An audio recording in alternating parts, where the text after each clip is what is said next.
Praise the Lord. Praise the Lord, everybody. Praise the Lord. Can we clap our hands one more time and give God some glory? It's an honor and a privilege to be standing before you to give to you what God has given to me. We thank God for Pastor Williams, to the absence of the First Lady, to our sister Pastor and his wife, and to each of you who came out. We'll be coming from Matthew 9, verse 37. When you have it, say amen. Amen. Amen. And the word of the Lord reads, then he said to his disciples, the harvest is truly plentiful, but the laborers are few.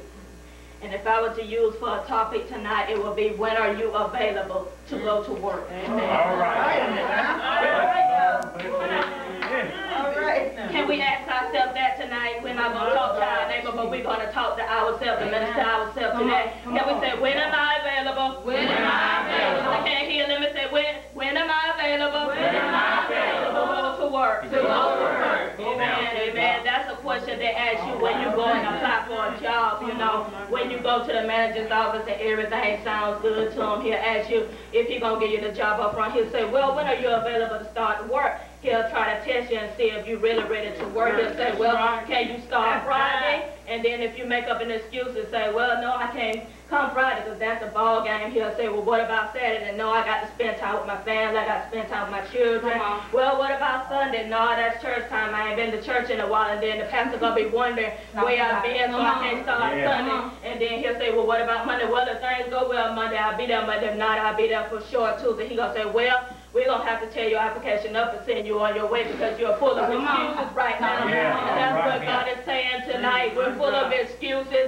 Every time it's time to go out to witness for God, we're always full of excuses. Well, I can't go witness for God this time because I worked all week. I worked double time, I worked overtime. And then every time we come down to God, we have no time to go out and witness for God. And God is looking for supposed to go out there and get the sinners. He told us in the word, the harvest is bright. That means the sinners are out there. They're waiting to be brought in. They're waiting for somebody to come in. They're waiting to be ministered to. But we have no workers. We have no laborers because everybody is too busy for me.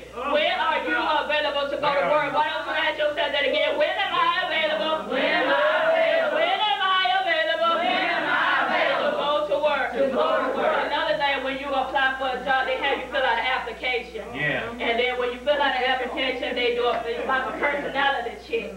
And what the personality check is, they have you fill out the application. You do background check, drug test, job history, and some references. Because if you go on a job, they're going to want to know what kind of person is they hiring. Because if they do your background check and then you have a record, they're going to say, well, we don't know. And then if they do the drug test and you're full of alcohol, you're full of nicotine, you're full of this, you're full of that, they're going to say, well, I don't know. And then they do your job history and they call your manager and they say, well, she couldn't get along with nobody. She always come to work, she always struggle, always coming here doing this and that, always late, can't be on time for nothing. And then when they call your 3 references, your references ain't got nothing good to say about you. They're going to have to say, well, baby, we're going to have to let you go because ain't nobody got nothing good to say about you. Your personality ain't right. And that's what God is saying to us today. We have to get our personality in order to be a witness.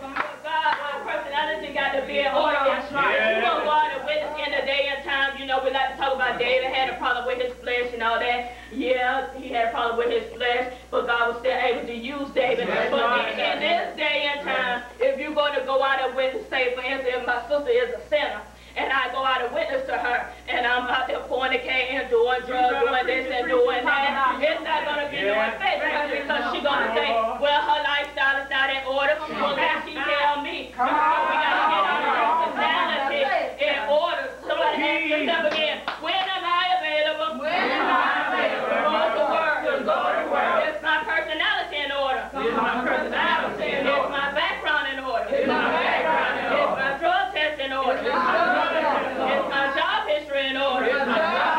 What is your job history, the house of God? When they ask your pastor, you know, what kind of person is this? No, she don't ever be on time. She don't ever do what I asked of her. Every time I ask her to do the praise service, she always got a frown. She always got this and that? How can I send her out to be a witness and she can't, you know, do what she has to do in the church? So our personality got to be in order. Ask yourself one more time, when am I available? When am I available? Go to work. Go clap your hands and praise God.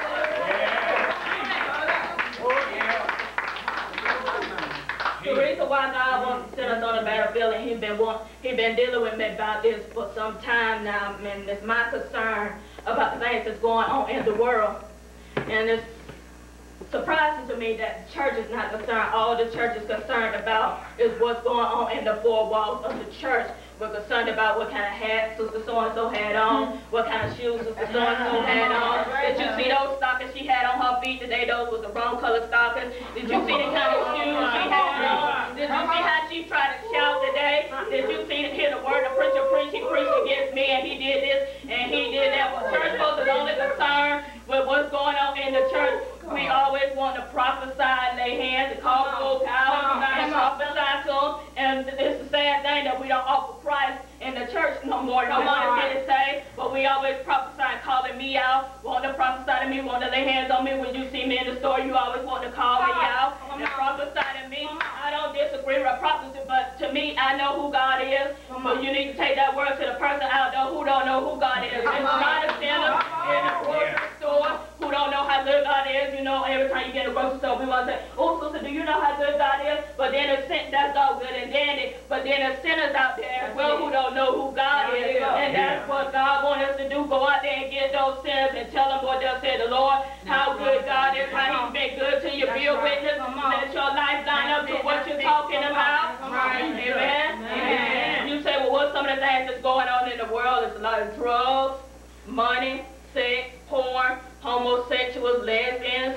young people having sex at a young age, prostituting, guns in the school, suicide, gangs, abuse. Then we got a lot of prisons filling up. We got the hospitals are being filled up. We got the nursing homes where nobody's family is coming out to see them. And those are the places where God is wanting to send us to, but we cannot be afraid to go out there and tell those people what they'll say. The Lord, we want to be stuck in the four walls of the church. But God is sending us out there and to be a witness to the ones who are lost.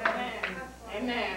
And not only that, the other ways that you could be a witness to somebody is like writing books, like my sister and I and my sister over here, we're writing books, we're coming out with books, children's books, encouraging books, testimony books. It's a lot of songs to be written. You can write letters. That's something we enjoy doing, writing letters to each people, just to encourage their hearts. It's CDs to be made. It's businesses to be open. You can make flyers about your church services. Even if God don't give you a word to give to us, then all you got to say is, well, here's a flyer about my services. You're not busy. Come on and visit us at service. That's a good way to get somebody in church. You can go to hospitals. You go to the prison. You can go to the nursing home. There's volunteer programs. You can volunteer your time in where you're not doing nothing. So there's many things that we could be doing to get sinners into the ministry and into the four walls of the church, but we got to be willing and ready to get out there and go and get them. We have no reason to be jealous of nobody. Church is so full of jealousy, it ain't funny. We have no reason to be jealous of nobody because there's plenty of work out there to do. Ask yourself one more time, where